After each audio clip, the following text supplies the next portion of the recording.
Good day, interns. For our topic this afternoon, we will be tackling gross or physical examination of urine.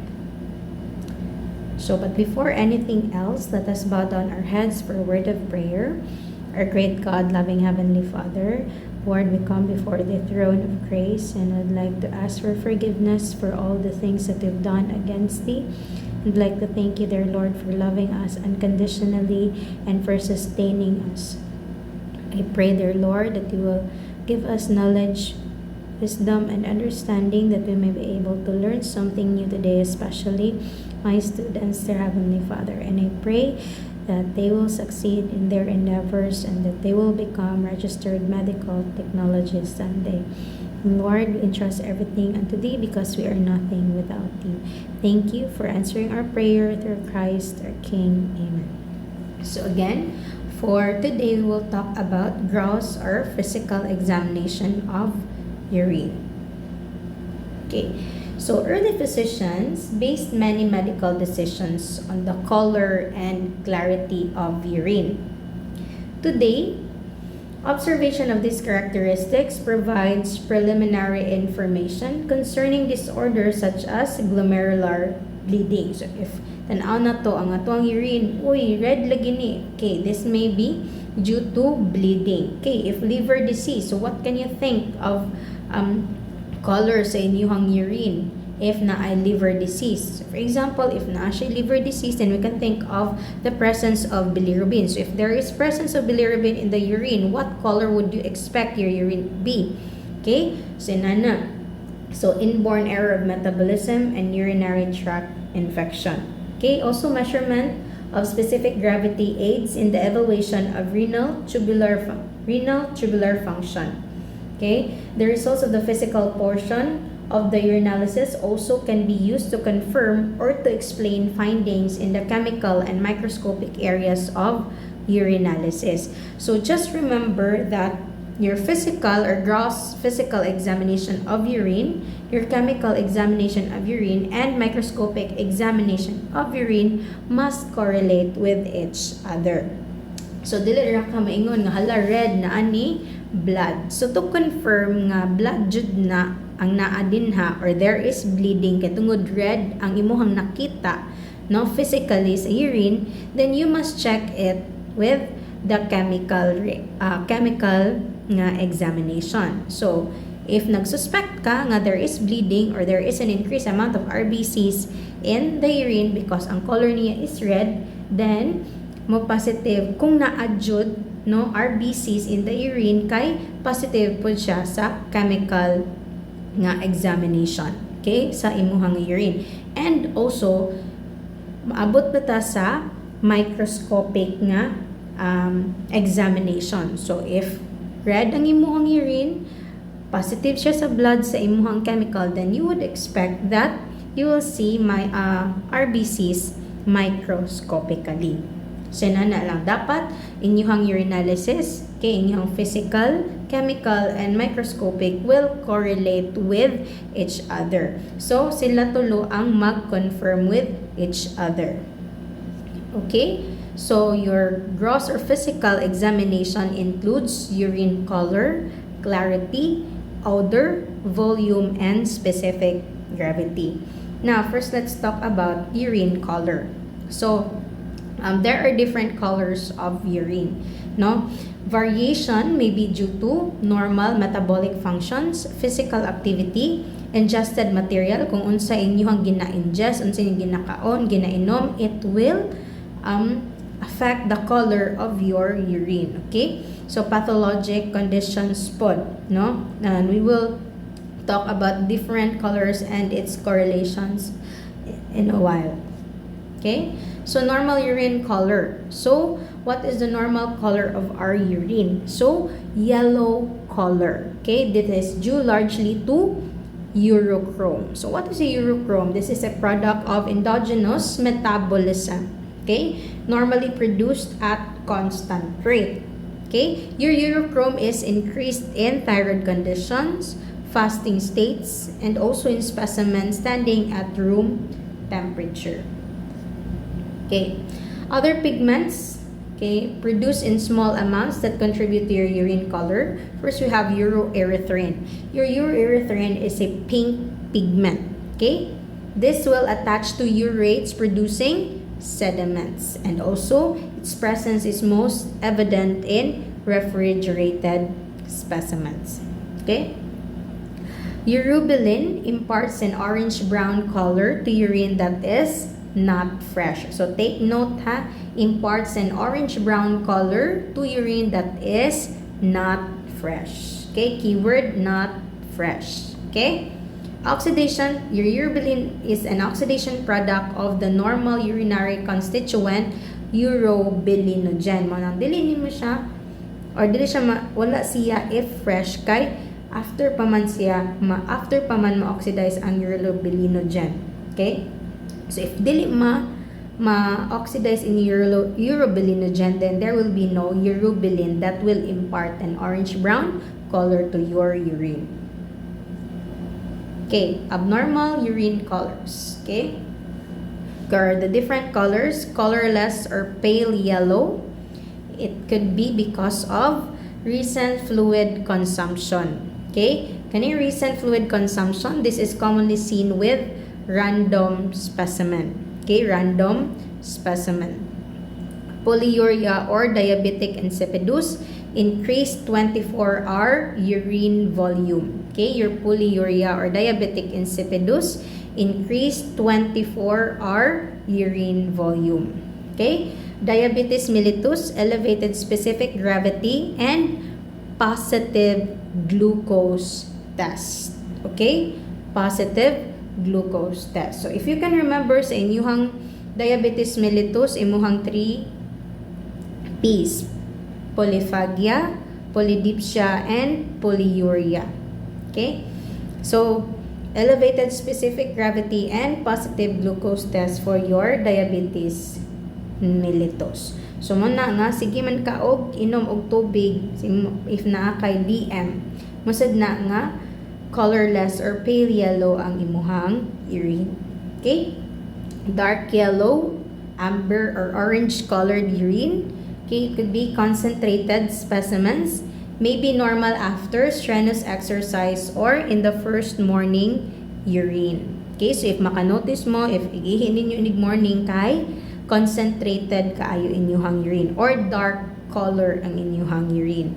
Or it could be due to dehydration from fever or burns. Okay, bilirubin, yellow foam when shaken. Okay, yellow foam when shaken. And also, before ta magkaingon nga bilirubin jud na ang nakakos nga nung yellow or dark yellow na or amber or orange na imuhang urine din na, it must be positive in chemical test for bilirubin. Okay? So, for your acriflavin, negative bile test, and there is also possible green fluorescence. Okay, phenazopyridine or your pyridium, it is commonly used for UTI, medication for your UTI. May have orange foam and thick orange pigment that interferes with reagent strip. So, si bilirubin, yellow foam siya.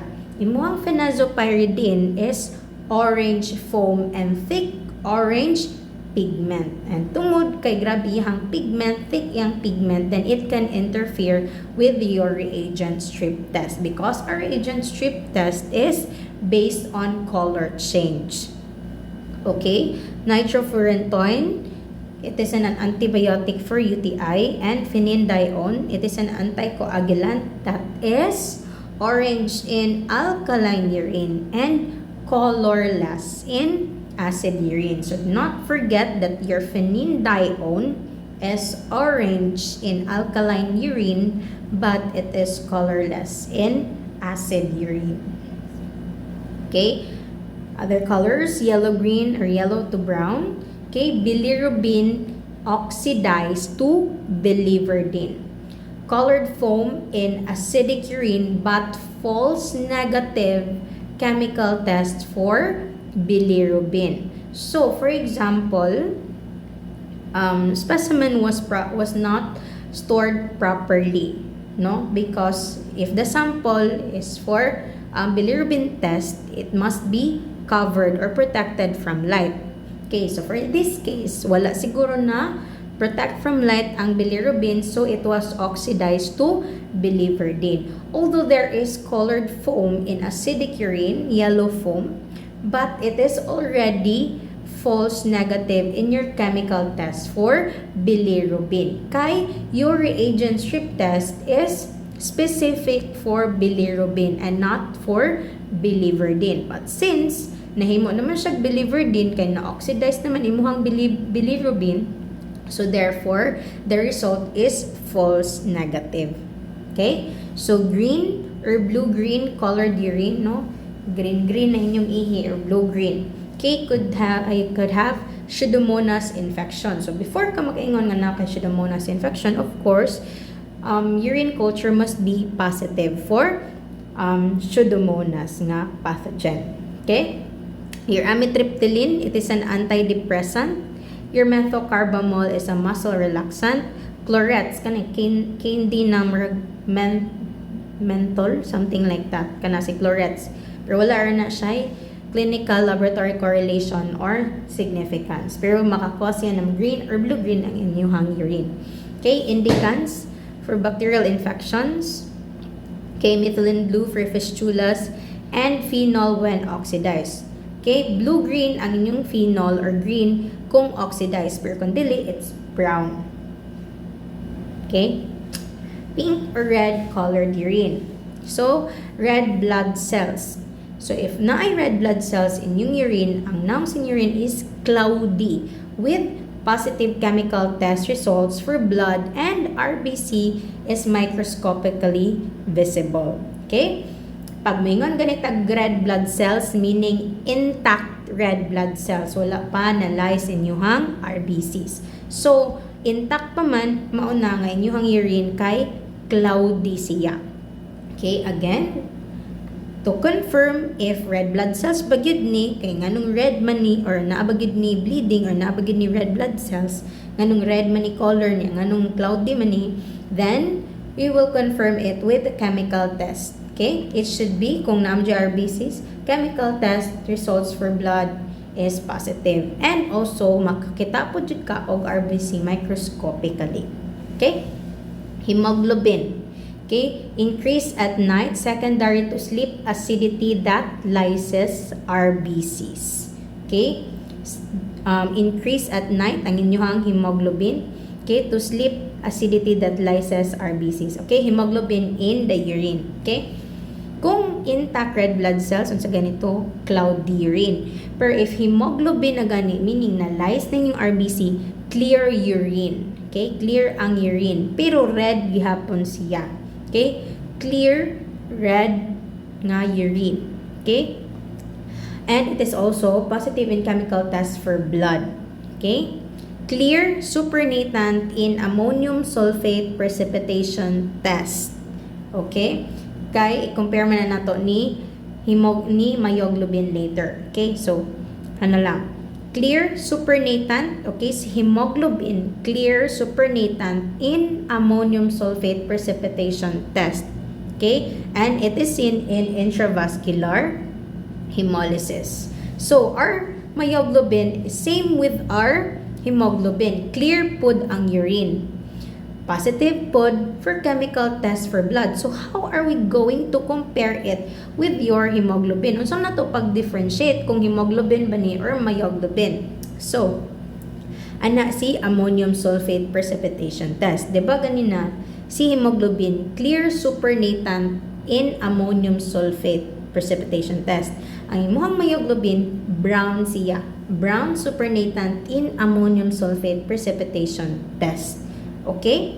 Unsay maka-differentiate ni hemoglobin and myoglobin na test? It is your ammonium sulfate precipitation test. Okay? And your myoglobin is seen in muscle damage. So, aside from that, kung maka-receive gani mo of red urine, okay, before we proceed with other conditions, no, that causes red urine. So, red urine, tanaw din mo, clear or cloudy? So, kung cloudy, magunahuna na gid ka, oy, intact RBCs ni. So, hematuria. Okay. So, if clear pod, red nga urine pero clear. Okay, duha imuhang ma-think. It could be hemoglobinuria or myoglobinuria. Okay? So imo i-check ang plasma ni patient. Kung hemoglobinuria gani na, red ang plasma. Pero imuhang myoglobinuria, clear ang plasma. Why? Because your myoglobin is cleared rapidly in your plasma. Okay? So aside from inyuhang ammonium sulfate precipitation test, ang pag-differentiate sa inyong hemoglobin and your myoglobin is to check the plasma. Okay? Si hemoglobin, red plasma. Si myoglobin, clear plasma. Kay, it is readily cleared or it is cleared rapidly from the plasma. Si myoglobin. Okay, now let's move on with your porphyrins. Okay, port wine color. Negative chemical test for blood. Okay, detect with Watson-Schwartz screening test. Okay, for your Watson-Schwartz screening test will be discussed further in the chemical examination of urine. Okay, it could be that it can be detected with Watson-Schwartz screening test or fluorescence under ultraviolet light. Okay, it is a result from oxidation of porphobelinogen. Okay? So, beets. Okay, beets. Kaon na mo beets? Okay? Beets. Mura siya kamuti na gamay na pink ang cover niya. So, alkaline urine of genetically susceptible person. Kani sa inyong beets kay pink or red ang inyong urine. Okay, rifampicin or rifampin, tuberculosis medication. So if ang patient kay napod siya TB or pulmonary tuberculosis kay man could be nga nagtake siya og rifampicin or rifampin mo na nga ihang urine kay red in color. Okay, menstruation, cloudy specimens with RBCs. Kay intact pa man ang RBC ani wala man analyze ang RBC sa menstruation. Okay? Pero dili siya pathological, okay? Ang inyong menstruation. Na presence of RBCs but it's not pathological. It's just that gidugo ang inyong patient. Okay? Cloudy specimens with RBCs, mucus, and clots. Okay. Brown or black. Okay, color sa urine, brown or black. RBCs oxidized to methemoglobin or acid hematine. Seen in acidic urine after standing. It is positive in chemical test for blood and RBCs visible microscopically. Your methemoglobin is a denatured hemoglobin. Homogenesic acid seen in alkaptonuria. Okay, seen in alkaline urine after standing, and it is positive in a specific test. Okay, kaning alkaptonuria will also be discussed in inborn error of metabolism in a later part, another discussion. So, alkaptonuria. So, mudarken siya dili diha dayon. Mudarken siya if ang urine nato is alkaline. Mo na nga after standing, because after standing urine pH will increase. Okay? So, alkaptonuria, alkaline urine. Darkens in alkaline urine. Okay, melanin or melanogen. Urine darkens on standing and reacts with nitroprusside and ferric chloride test. Okay? So, inyong melanin or melanogen, unlike your alkaptonuria, ngayong requirement para mo darken siya is an alkaline pH. Your melanin or melanogen has to be exposed to air, okay, para mudarken ang urine. Okay? Phenol derivatives, color disappears with your phenol derivatives interferes with copper reduction test. Okay, phenol derivatives interferes with copper reduction test. Argyrol is an antiseptic and its color disappears with ferric chloride. Methyl dopa or levodopa is an antihypertensive, and metronidazole darkens on standing. Okay, now let's proceed with clarity. Okay, manaman itong different colors. Now let's proceed with clarity. Clarity refers to transparency or turbidity of urine specimen. Okay, normal clarity. Freshly voided urine are usually clear, but it doesn't always mean nga pag clear ang urine, normal na siya. Because, anhara na ito ma-confirm nga, normal ra gid siya, wala ra problem ang kaning clear nga urine if clear siya or good siya sa chemical and microscopic examination. Again, although the normal clarity is usually clear good, but not all the time that clear specimens are normal. Okay? Mas dili sa clear na, pero lalo na to nakit-an, no? Anyara na to may bawaan, uy, gana na to sa ato ang dipstick nga naaday problem or na positive nga mga analyte or sa ato ang microscopic nga examination. Ato na to makita ang mga abnormalities. Okay? So, procedure, unsaon na to ang clarity. So, by the way, ang color sa atong urine, unsaon na to siya pag-read. Okay, before that naman pa rin.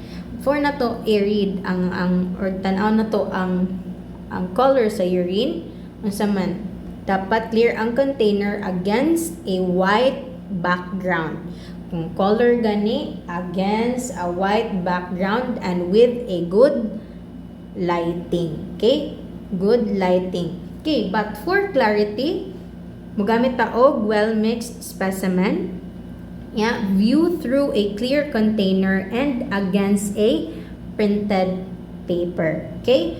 Pag may tag clarity, printed paper. Pag yung tawag color, white background. Okay? And both of them must maintain adequate room lighting. Okay? So, normal clarity. Okay, clarity and its term. Pag may tag clear, no visible particulates, and it is transparent. Okay, again, if may taog clear, there are no visible particulates and it is transparent. Mingon tag hazy, there are few particulates and print easily seen through urine. Although na mga particulates, pero makit-an gihapon nato ang print easily, no? Cloudy, many particulates, print blurred through urine. Okay? Nga nagitag cloudy, blurred na, no, ang print, no, di na kay nato makita ang unsa ang naanga print. Okay, turbid, print cannot be seen through the urine. Pag turbid na gani mong sample, how will you know nga turbid na ni or cloudy pa ni or hazy pa ni? Kung turbid na gani, di na nimo makita ang print through the urine. Okay, turbid, print cannot be seen through the urine. Pag milky na gani na imuhang urine, it may precipitate or be clotted. Okay.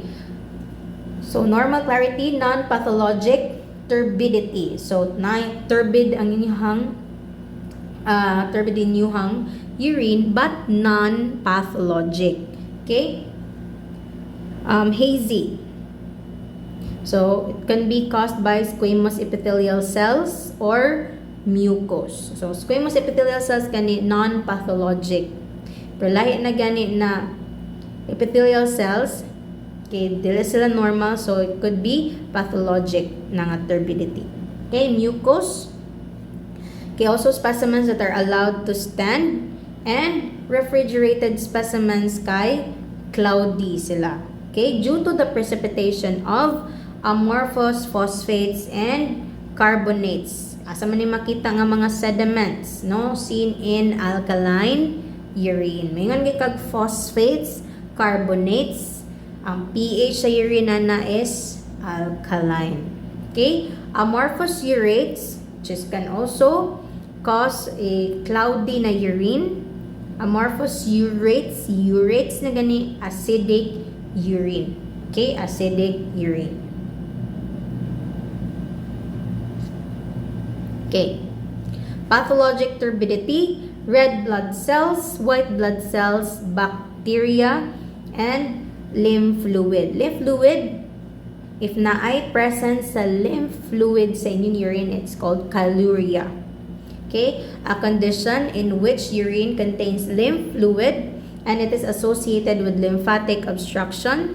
For example, in your filariasis. So may causative agents itong filariasis, Watcheria bancrofti infection. And also with your tumors. Isa pa, lipids, lipiduria, fat globules in the urine. So pathologic na nga turbidity kay na ay fats. Normal ba na makatatag fats itong urine? No. Okay? Seen in nephrotic syndrome. Okay? So, sa inyuhang SEM1 and MTAP1, you have a nephrotic syndrome nga case. Okay? So, aside from your fats, we can also see increased protein in the urine. Okay? Also, lipiduria, patients with sustained skeletal trauma, fractures to long bones and pelvis. And also, we also have yeast. No? Yeast can be mistaken as RBCs. Okay? So, non-squamous epithelial cells. Okay? Abnormal crystals. Okay? Such as your bilirubin, mga cystine crystals. Okay? Contaminants. For example, your paraffin wax. Okay? Laboratory correlation in urine turbidity. Acidic urine. Okay, yun sa may makitaan. Kasagaran gani pag acidic urine, amorphous urates, and radiographic contrast media. In alkaline urine, amorphous phosphates and carbonates.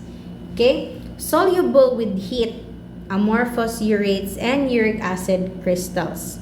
Soluble with dilute acetic acid, red blood cells, amorphous phosphates, and carbonates. Insoluble with dilute acetic acid, you have white blood cells, bacteria, yeast, and spermatozoa. Soluble in ether, lipid, lymphatic fluid, and chyle. Now, red blood cells are said to be ang pinakalisod daw i-identify, labi na kung student pa. Nga naman, pwede man nga ma-mistake nimo imuhang RBCs as katong bubbles or katong yeast. Now, kung maglibog ka between RBC o yeast ba ni imong nakitaan under microscope, then kanimong buhaton. Okay?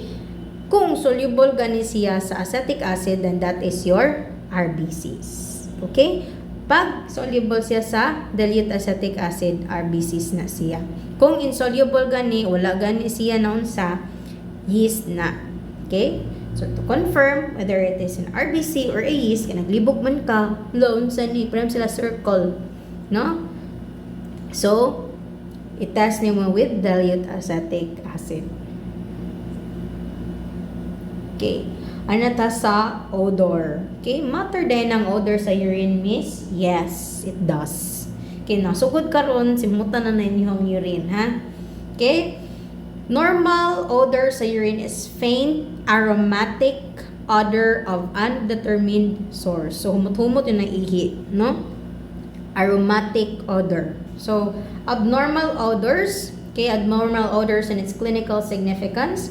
Specimen with bacterial growth. So, daghan na bacteria na nubo diha.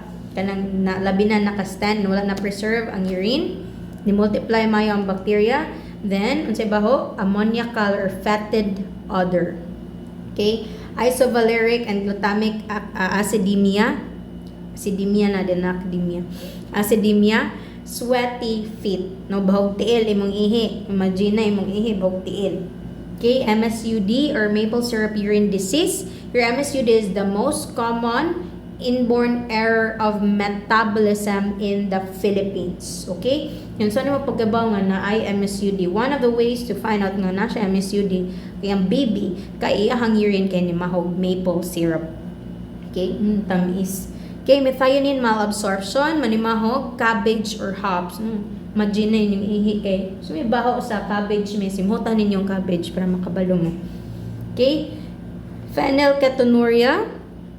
Okay, it is also one of the IEMs. So, ayan baho sa urine kay mousy. Kasi mo ilaga. Okay, trimethylaminoria, rotting fish. Nadubok na isda. Trimethylaminoria, imagine inyong ihi kay marag nalata na isda. Tyrosinemia, rancid. Okay, diabetes mellitus, increased ang ketones in your diabetes mellitus. That's why ang baho sa inyong urine is fruity.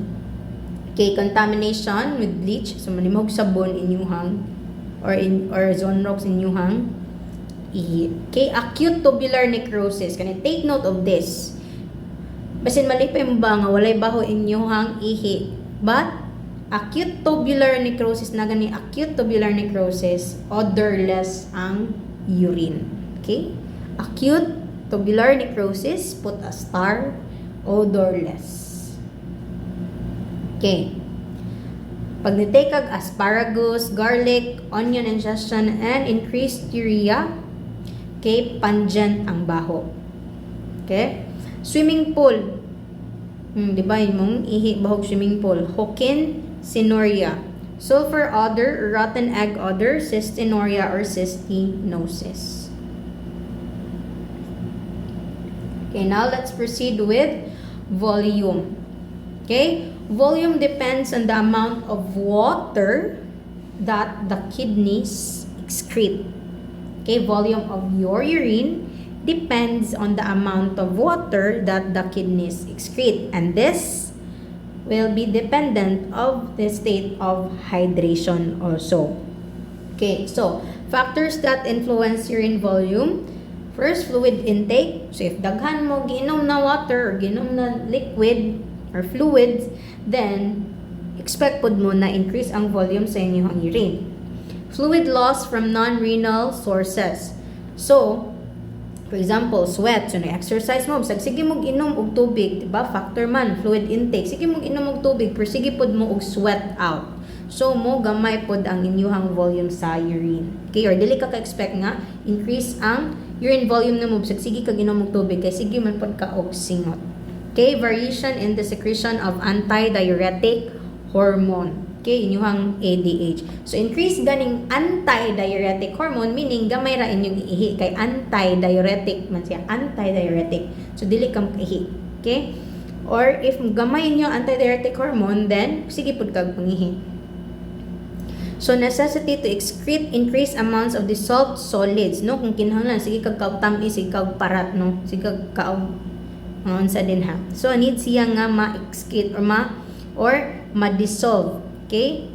So, saan na pag-dissolve? So, inom kag daghan na tubig. Diba mo na nga? Sige kag parat, sige kag inom og tubig. Okay?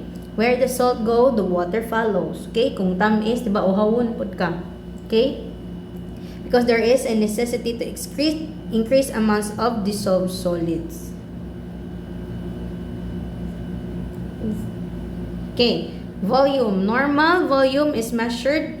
Okay? Unsa may gamiton sa pag-measure sa ato ang normal urine volume. So, unsa man ato ang type of specimen? 24-hour urine.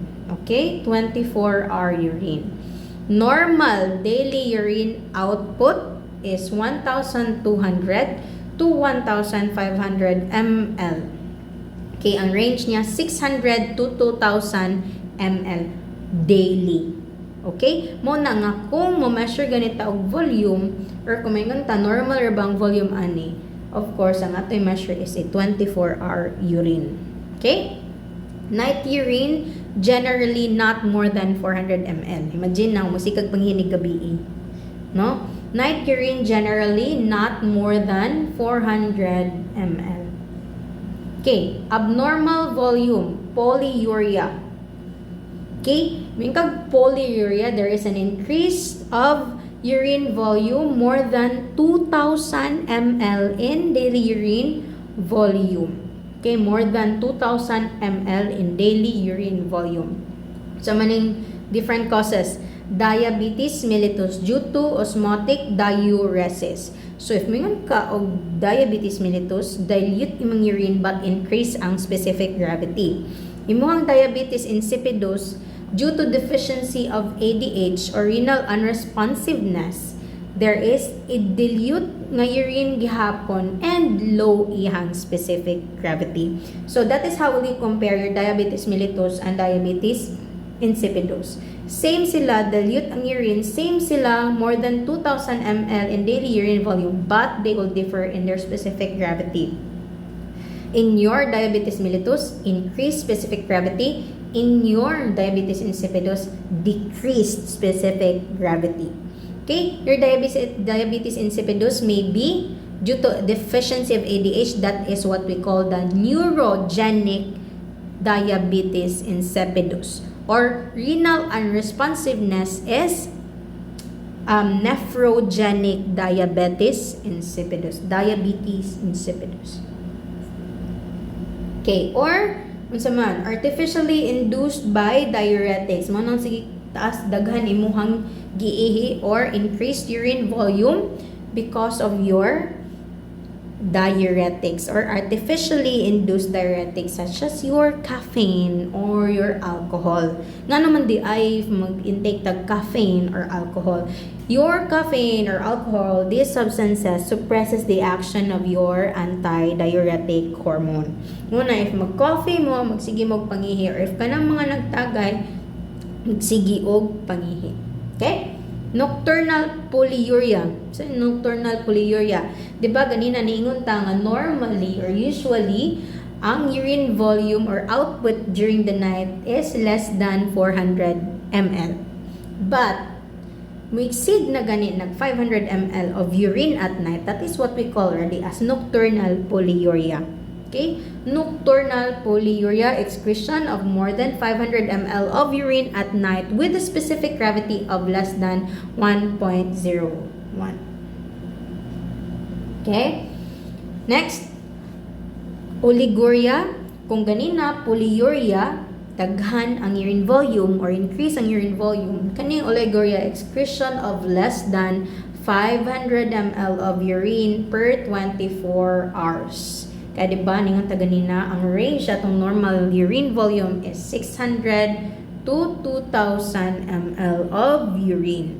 Okay, oliguria, less than 500 ml of urine per 24 hours. Okay, what are the different causes? We have pre-renal, post-renal, and renal. Okay, pre-renal, loss of intravascular volume due to hemorrhage, dehydration, diarrhea, vomiting, perspiration, and severe burn. Also due to third spacing. Ano yung third spacing, miss? It is shifting of intravascular fluids to extracellular spaces. Okay? So other conditions, congestive heart failure, sepsis, anaphylaxis, renal artery, embolic occlusion. So, pre-renal. Okay? Walay labot sa kidneys. So, gamay ra ang na-excrete na urine due to conditions nga wala pa'y kalabutan sa kidneys. Okay? Post-renal, bilateral hydronephrosis due to long-standing obstruction, bilateral prostatic hyperplasia, urinary stones or calculi and clots. No, gamay ra imong ihi. Ano mga naay urinary stones or naay lithiasis. Okay? Gamay ra ilang ihi. Kaya nga naman na obstruct naman. So this siya renal, post-renal siya to sa after the kidneys. Okay? So you also have carcinomas and strictures. Okay? Renal parenchymal disease, example, renal vascular disease, acute glomerular nephritis, interstitial nephritis, acute tubular necrosis due to toxic agents, antibiotics, mercury, carbon, tetrachloride, and glycerol. So conditions, myoglobinuria and hemoglobinuria. So these conditions can cause oliguria or less than 500 24-hour urine volume. So these diseases will be discussed on a different topics. Okay? So anuria, it is the complete cessation of urine flow. Okay? Cessation of urine flow. Kung may ihi kay 100 ml per day na lang. Okay, 100 ka nakaihi.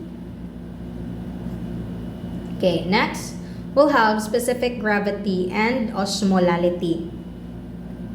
So, by definition, your specific gravity is density of a solution compared with the density of a similar volume of distilled water at similar temperature, 25 degrees Celsius. Okay, room temp.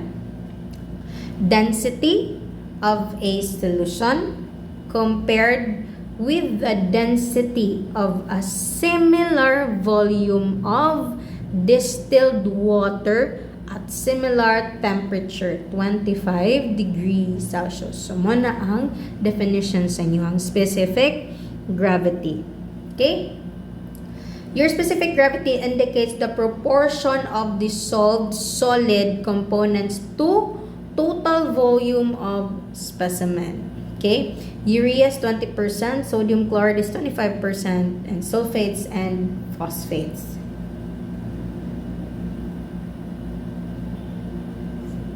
Okay. Clinical significance of your specific gravity, it assesses the kidney's ability to reabsorb. Okay? Assesses the kidney's ability to reabsorb. So, I believe na na-discuss na ni Ms. Lily ang reabsorption. No? How does the kidney reabsorb? No? The necessary na mga chemicals or mga need na i-reabsorb sa body. Okay? Patient hydration and dehydration. Determination of unsatisfactory specimens due to low concentration, loss of renal tubular concentrating ability, and diabetes insipidus. Okay, mo ni mga clinical significance sa inyong specific gravity. Okay, values. Normal random specimens range from 1.003 to 1.035.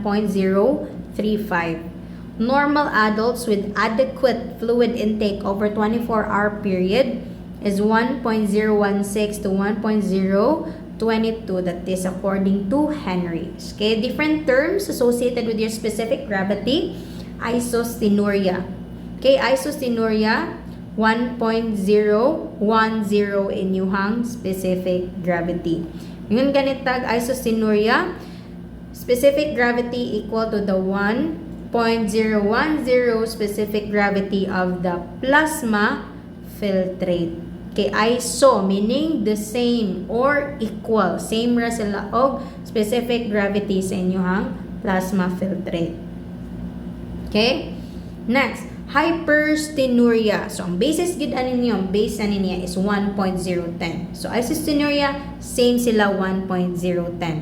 Your hyperstenuria is specific gravity greater than the 1.010 specific gravity of the plasma filtrate. And hypostenuria, of course, specific gravity less than 1.010 specific gravity of the plasma filtrate consistently. Okay, methods of measurement can have reagent strip, okay, the indirect method, and it is not affected by non-ionic states. Okay, reagents, polyelectrolyte, indicator, substance, and buffer. Okay, principle, it is based on the pKa change of the pre-treated polyelectrolytes in relation to ionic concentration of the urine. The indicator substance then changes color relative to ionic concentration, and this is translated to specific gravity. So, polyelectrolyte ionizes, releasing hydrogen ions. So, how does your hydrogen ions affect the pH? Okay? So, the more nga hydrogen ions, the lower the pH or the more acidic it is. Okay?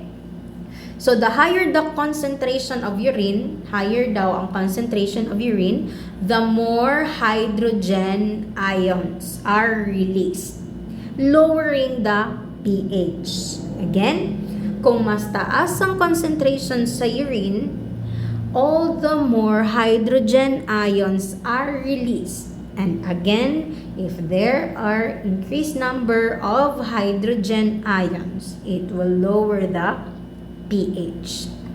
So, sila, inversely proportional sila sa pH. Taas ang hydrogen, ubos ang pH. Okay? What is the relationship of your hydrogen ions and your pH? They are inversely proportional. Kay kung mataas imong hydrogen ions, mo gamay imuhang pH. Okay? Blue to green, alkaline pH. 2 hydrogen ions lang.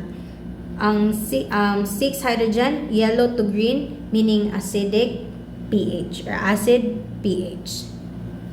So, another method for measuring specific gravity aside from your reagent strip, we have refractometry. Okay? Also known as total solid meters. Inyuhang refractometers. This is also an indirect method. The principle is they measure the refractive index. When tag refractometry, we measure the refractive index. Comparison of the velocity of light in air with the velocity of light in a solution. Sa daw? Comparison of the velocity of light in air with the velocity of light in a solution. Okay? The concentration of dissolved particles in the solution determines the velocity and angle at which light passes through a solution. Okay? Unsay gi-measure na to diri? Okay, dili directly a specific gravity how we are measuring the refractive index. Mo nang gitog siya indirect method. Okay. So, your refractometry uses a prism to direct a specific wavelength or monochromatic of daylight against manufacturer calibrated specific gravity scale. Okay? The concentration of the specimen determines the angle at which the light beam enters the prism. Okay? The specific gravity is calibrated in terms of the angles at which light passes through the specimen. Okay? What are the advantages of your refractometry? Your refractometry uses small volume of sample lang. Kaya later, we will talk about urinometry, which requires lots or daghan nga sample. But your refractometry uses small volume. 1 to 2 drops lang yung kinahanglan. Okay? Temperature corrections are not necessary. Okay? Readings are less affected by glucose and protein. Disadvantages: correction for glucose and protein are still calibrated. Cells are undissolved. Cells and undissolved solutes refract light and will cause false increased specific gravity. So take note, unsay maka-cause of false increase sa specific gravity kung mogamit ang refractometry or refractometers? Cells and undissolved solutes that refract light. Okay, cells and undissolved solutes that refract light. Okay? Next, we have urinometry. Principle based on the density of the solution. Okay, density of the solution. Consists of a weighted float attached to a scale that has been calibrated in terms of urine specific gravity. Weighted float displaces a volume of liquid equal to its weight and is designated to sink to a level of 1.00 in distilled water. Okay? The additional mass provided by the dissolved substances in urine, kaya diba, ganyan, 1.00 kung distilled water. Kani additional mass provided by the dissolved substances in urine causes the float to displace a volume of urine similar than that of dissolved substance. Okay, the level to which the urinometer sinks represents the specimen-specific gravity. So, sound down nimo pagtanaw asang specific gravity ani sa imong urine. The level to which the urinometer sinks. Nganong sink siya tungod sa additional mass provided by the dissolved substances present in the urine. Okay? So, if the more nga dissolved substances are present in the urine, then the more it will sink. Okay? Disadvantages: less accurate than other methods available, not recommended by NCLS.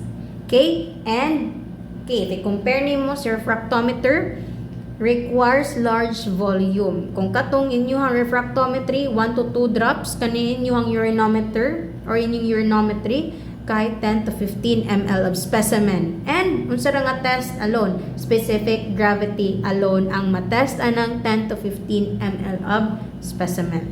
Kay mo na ihang require nga volume para lang matest ang inyong specific gravity.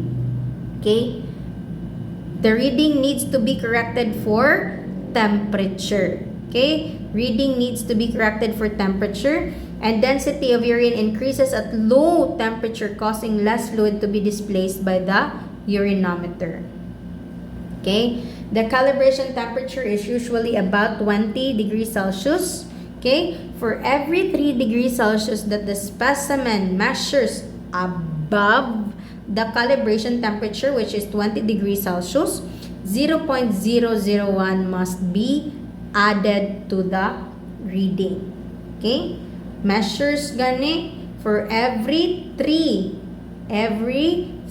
degrees Celsius that the specimen measures above the calibration temperature, 0.001 must be added to the reading.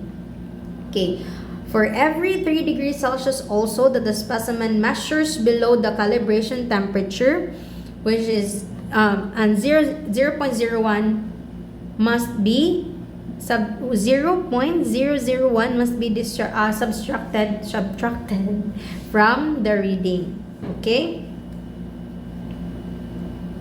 So another disadvantages: correlation must also be calculated if a large amount of glucose or protein is present. Okay? So for each gram of protein present, protein, remember, take note kung protein, each gram or 1 gram of protein present in the urine, 0.003 must be subtracted from the specific gravity reading. And also, for each or 1 gram of glucose present in the urine, 0.004 is subtracted from the specific gravity reading. Okay. Another method, harmonic oscillation densitometry. This is based on the principle that the frequency of a sound wave entering a solution will change in proportion to the density of solution. So the frequency of a sound wave entering a solution will change in proportion to the density of solution. Okay? Shifts in harmonic oscillation are measured and relative density is calculated. Okay, naputay, falling drop. This is a direct method. Utilizes a column filled with water immiscible oil. A drop of urine is introduced into the column. As it falls, it encounters 2 beams of light. Okay, 2 beams of light. First beam starts a timer, while the second turns it off. Okay? The falling time is measured electronically and expressed as specific gravity. Okay? Naiduha ka 2 beams of light. Okay? First beam starts a timer while the second turns it off. Okay? The falling time is measured electronically and expressed as specific gravity. Okay, next, we have osmolality. Okay, osmolality indicates the number of particles of solute per unit solution. Again, osmolality indicates the number of particles of solute per unit solution. Better measurement than specific gravity since it is not disproportionately affected by the presence of high molecular weight substances like protein and glucose. Okay, dili siya affected by the high molecular weight substances like protein and glucose. Normally, adult with a normal fluid intake produce a urine of about 500 to 850 milliosmoles per kilogram water. The range is 50 to 1,400 milliosmol per kilogram. Okay? Method sa inyong osmolality, we have freezing point, depression, method. Okay, freezing point, depression, method. This is commonly employed. A solution containing 1 osmol or 100 milliosmol per kilogram water depresses the freezing point 1.86 degrees Celsius below the freezing point of water.